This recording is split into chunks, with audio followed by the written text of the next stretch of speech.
সন্তু, এটা তো গেল নিশীথ প্রামাণিক এবং উদয়ন গুহর কথা, কিন্তু দেখতে পাচ্ছ কি যে ভোট যত এগিয়ে আসছে, ভোটের উত্তাপ বাড়ছে, আর এরই সঙ্গে কিন্তু আরো দুজন প্রার্থী তাদেরও তর্জন গর্জন রীতিমতো বাড়ছে। একদমই তাই। দিলীপ ঘোষ এবং কীর্তি আজাদ, এ ওকে বলছে ছাগল পাগল, এ ওকে বলছে তৃণমূলের কথা ভাবুন। আর তা নিয়ে দেখুন রিপোর্ট। बच के रहना रे बाबा, बच के रहना रे, टीएमसी से बच के रहना। বর্ধমান দুর্গাপুর কেন্দ্রে যুযুধান প্রতিপক্ষ দিলীপ ঘোষ কীর্তি আজাদ।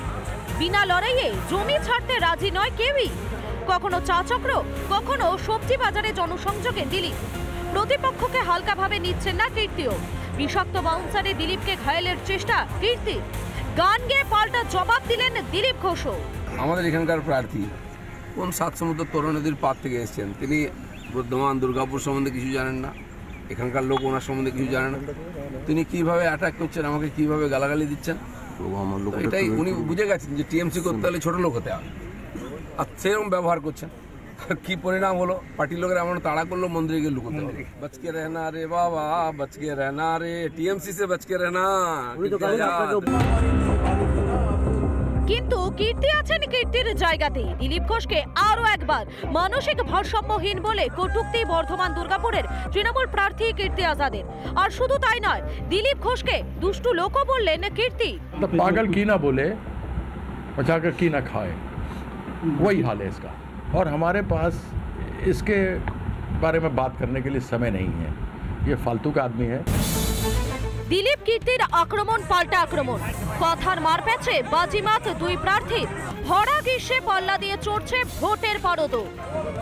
দুর্গাপুর ও পূর্ব বর্ধমান থেকে রমেন মজুমদার ও সন্তোষ দাসের রিপোর্ট, রিপাবলিক বাংলা। লোকসভা নির্বাচনে একেবারে দোরগোড়ায়, তাই তো সন্তু দেখা যাচ্ছে যে যারা রাজনীতিবিদ রয়েছেন একের পর এক অভিযোগ করছেন। যেমনটাই অভিযোগ করছেন নিশীথ প্রামাণিক, তিনি বলছেন যে তৃণমূলের পায়ের তলায় মাটি নেই, তাই তো তারা বারবার হিংস্র হয়ে উঠছে। পাল্টা অভিযোগ আসছে। উদয়ন গুহ বলছেন আরে বিজেপির পায়ের তলার মাটি নেই, তাই বিজেপি এরকম করছে, এবং সিম্প্যাথি পেতেই এইভাবে সাজানো ঘটনা ঘটাচ্ছে বারবার নিশীথ প্রামাণিক। আর এই নিয়ে চলতে বলতে কি উঠে এলো দেখবেন। নিশীথ বাবু, একবার যে এই বারবার দেখা যাচ্ছে যে সামগ্রিকভাবে যে ঘটনা ঘটছে সেটা নিয়ে বারবার আপনার সঙ্গে উদয়ন গুহের একটা সংঘাত, কিভাবে দেখছেন? দেখুন, প্রশ্নটা হচ্ছে উদয়ন গুহই কেন বারবার, আর অন্য কেউ কেন নয়। একটা বিষয় আপনাদের সামনে ক্লিয়ার করতে চাই, যে দুটো ইনসিডেন্ট ঘটেছে, দুটো ইনসিডেন্টেই আমরা ইলেকশন কমিশনের কাছে পারমিশন নিয়ে আমাদের পূর্ব নির্ধারিত কার্যক্রম করছিলাম, এবং উদয়ন গুহ তার দলবল নিয়ে সেখানে এসে উপস্থিত হয়। এমন কিন্তু কোনো প্রোগ্রাম ছিল না যেখানে উদয়ন গুহর প্রোগ্রাম ছিল আর আমরা গিয়েছি। স্বাভাবিকভাবেই এর থেকে বোঝা যাচ্ছে বারবার উদয়ন গুহ পায়ে পাড়া দিয়ে ঝগড়া করবার চেষ্টা করছে, এবং সবচাইতে বড় কথা, এতে কিন্তু তৃণমূল কংগ্রেসের মাথায় হেড হচ্ছে বারবার। তার মানে অনেক রাজনৈতিক মহল প্রশ্ন করছে যে উদয়ন গুহ কি তাহলে নিজের প্রার্থীকে হারাতে চাইছে? এইসব ঘটনা করে আসলে তো তৃণমূল কংগ্রেসের ভোট ব্যাংক কমছে। এত উদ্ধতপনা, ৭৪ বছর বয়সের একজন লোক, এত উদ্ধতপনা, এত হিংস্রতা, নিজেদের যে সাংগঠনিক শক্তি সেটা একেবারে কুচবিহারে কমে যাওয়াতে তাদের দাঁত নখ বেরিয়ে আসছে, আক্রমণাত্মক হয়ে উঠছে। এই মুহূর্তে শীতলকুচি একটা সংবাদ শিরোনামে গত বিধানসভা থেকে, শীতলকুচিতে এবারে নির্বাচন এবং সামগ্রিকভাবে মানুষের কতটা সাড়া মিলছে, আপনি তো প্রচার করছেন দীর্ঘদিন। শীতলকুচির মাটিতে জনসাধারণ কিভাবে আমাদেরকে সমর্থন করছে আপনারা দেখছেন, এবং নিশ্চিতভাবে শীতলকুচির মানুষ দুহাত ভরে আমাদেরকে আশীর্বাদ করবে।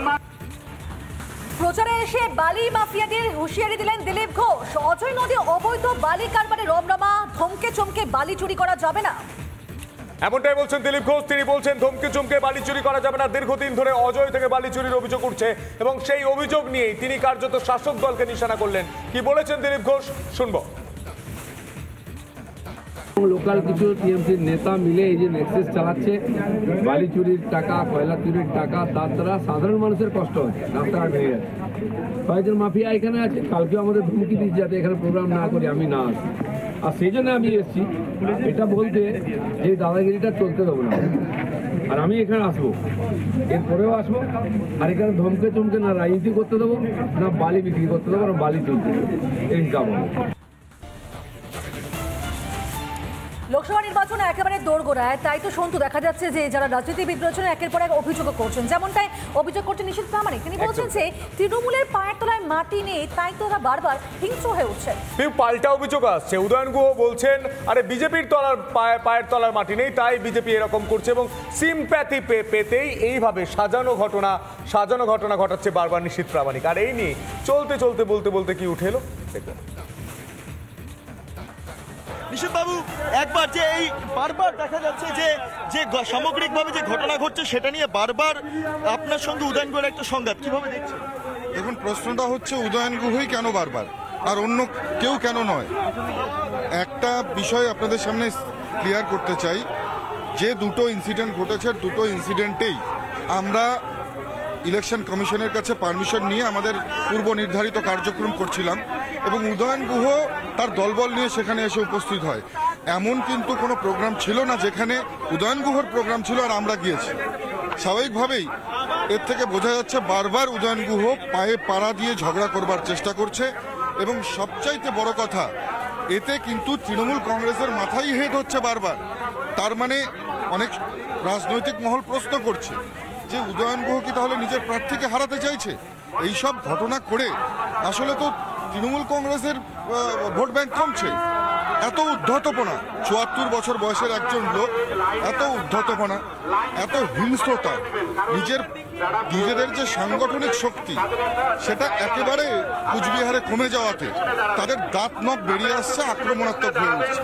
এই মুহূর্তে শীতলকুচি একটা সংবাদ শিরোনামে গত বিধানসভা থেকে, শীতলকুচিতে এবারে নির্বাচন এবং সামগ্রিকভাবে মানুষের কতটা সাড়া মিলছে, আপনি তো প্রচার করছেন দীর্ঘদিন।